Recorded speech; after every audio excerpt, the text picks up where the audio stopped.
दोस्तों field practice में black quarter के केसेस यानी कि लंगड़ी बुखार के केसेस को मैनेज करना बहुत ही डिफ़िकल्ट होता है। लेकिन आज हम लोग यहाँ सीखेंगे कि किस तरह से बेहतर अप्रोच लेकर के आप जानवरों की जान बचा सकते हैं।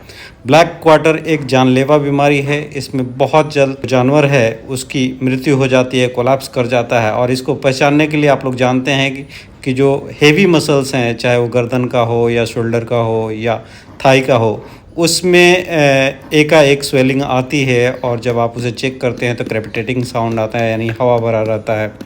हालांकि ये एक जो बीमारी है आउटब्रेक के रूप में यंग काफ जो होते हैं या यंग एनिमल जो 2 साल से कम के होते हैं उनमें ज़्यादा देखने को मिलता है।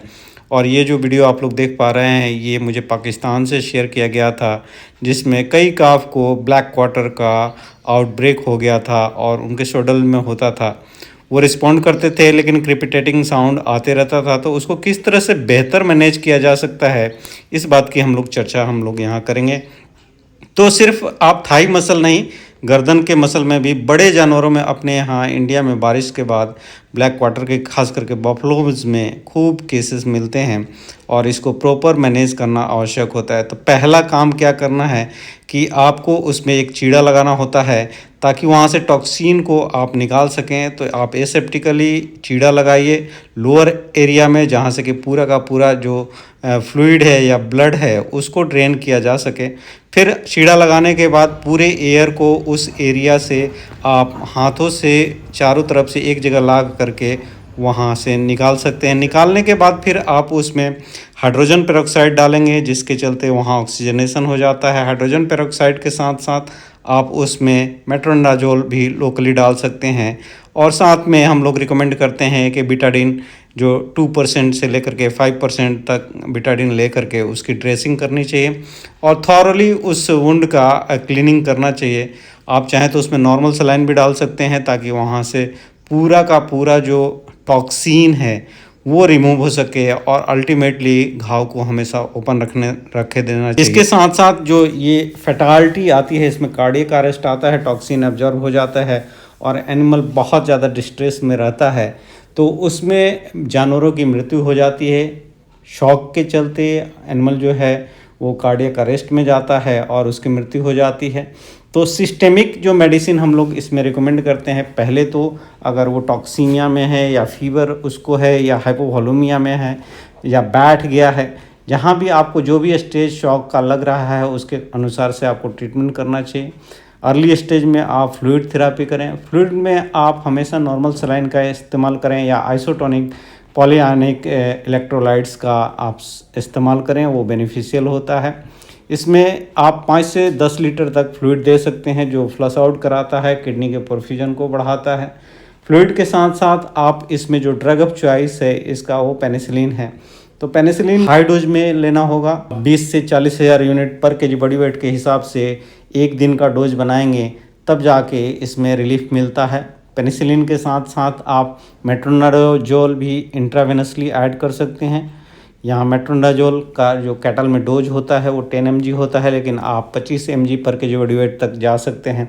तो ये दोनों तो बैक्टीरिया के प्रोलिफरेशन को उसको चेक करने के लिए है।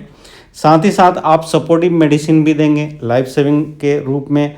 वहाँ इन्फ्लामेशन जो भी चल रहा है उसको सबसाइड कराने के लिए बेस्ट वे ये है कि आप ग्लूकोकॉर्टिकॉइड दें। अगर क्रिटिकल सिचुएशन है जहाँ एनिमल कोलैप्स कर रहा है वहाँ इंट्रावेनस डेक्सामेथाजोन को सिलेक्ट करना चाहिए। डेक्सामेथाजोन अगर क्रिटिकल केस नहीं है तो आप प्रेडनिसोलोन पे शिफ्ट कर सकते हैं और 3 से 5 दिन तक प्रेडनिसोलोन भी दे सकते हैं। अब कुछ लोगों का सवाल ये होगा कि प्रेग्नेंट एनिमल होगा तो क्या देंगे। तो उस कंडीशन में आप सिर्फ एक शॉट आइसोफ्लूपेडॉन का लगा सकते हैं। हालांकि माना जाता है कि प्रेगनेंसी में सेफ़ है, लेकिन ये इसका कोई फुल प्रूफ नहीं है ये प्रेगनेंसी में सेफ़ है कि नहीं, बट इसके साइड इफ़ेक्ट बहुत ज़्यादा आते हैं। तो इसलिए मैं आइसोफ्लूपेडॉन रिकमेंड नहीं करता हूँ। बेहतर है कि आप नेसाइड्स पे शिफ्ट कर लें आइसोफ्लूपेडॉन की जगह। आप यहाँ पर फ्लूनिक्सिन मैग्लूमेन 2.2 mg पर केजी बॉडी वेट से, यानी कि जो थोड़ा अपर वाला डोज होता है उस पर आप ले सकते हैं। लेकिन अगर नॉन प्रेग्नेंट है तो आपको हमेशा ही प्रेडनिसोलोन या डेक्सामेथाजोन पे जाना चाहिए नेसाइड्स की जगह।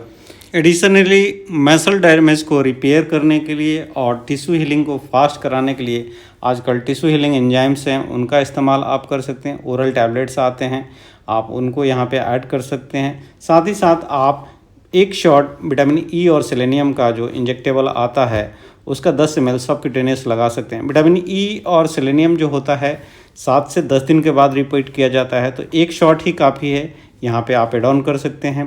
उसके ड्रिंकिंग वाटर में आप मल्टीपल इलेक्ट्रोलाइट ऐड कर सकते हैं, जो कि बेहतर होता है। अगर पानी के साथ वो मल्टीपल इलेक्ट्रोलाइट लेगा तो जानवर जो है हाइपोवोलेमिक शॉक में नहीं जाएगा, क्योंकि उसका हाइड्रेशन स्टेटस बना रहेगा और टॉक्सीमिया से भी उसे उबरने में राहत मिलेगी। तो इस तरह से अगर आप होलिस्टिक अप्रोच लेंगे, एनिमल को मैनेज करेंगे। एक चीज़ और रह गया था कि लोकली आप मेट्रोनाइजोल तो मैंने बताया ही था, पेनिसिलिन को लोकली जो वुंड है उसके अंदर चारों तरफ भी इन्फिल्ट्रेट करेंगे तो रिकवरी के चांसेस बहुत ज़्यादा बढ़ जाते हैं।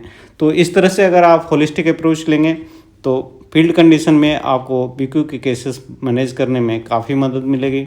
मुझे लगता है ये वीडियो आप लोगों को ज़रूर मदद करेगा फील्ड कंडीशन में। बीक्यू एक जानलेवा बीमारी है, फिर भी आपको इंडिविजुअल एनिमल के वेरिएशन के अनुसार से सिम्टोमेटिक और दूसरे अप्रोच लेना चाहिए, ताकि आप अपने एक्सपीरियंस से बेहतर जानवर का इलाज कर सकते हैं जो बीमार होगा। अभी तक अगर आपने मेरे चैनल को सब्सक्राइब नहीं किया है तो प्लीज़ सब्सक्राइब करें। आप चाहें तो मेरा मेंबरशिप भी ले सकते हैं। सिर्फ 159 के मेंबरशिप में आपको 1 महीने तक स्पेशल वीडियोस आते हैं, जहां पे मैं लाइव भी आता हूं, जहां पे स्पेशल केसेस डिस्कस करता हूं, क्लासेस डिस्कस करता हूं। साथ ही साथ क्लिनिकल केसेस के लिए मैं स्पेशल वीडियोस भी अपलोड करता हूं, जिससे कि आपकी क्लिनिकल प्रैक्टिस जो है बेहतर से बेहतर हो सके।